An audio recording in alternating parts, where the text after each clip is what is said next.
Hello everyone, welcome to my channel Unique Fashion Every Scent.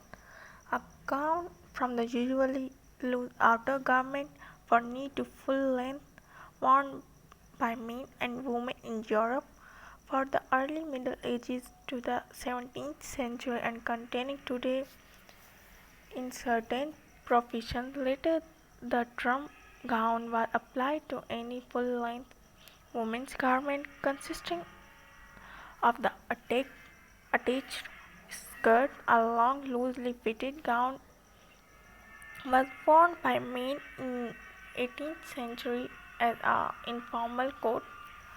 The gowns worn today by judges and some derived directly from the everyday garments worn by their medieval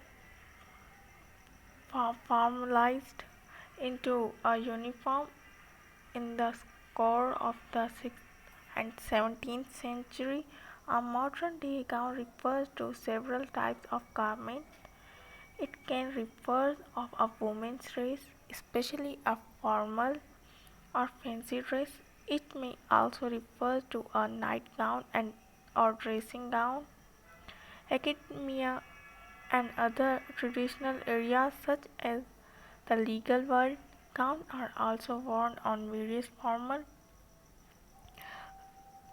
The gona was worn by women and consist of a long, loose outer garment.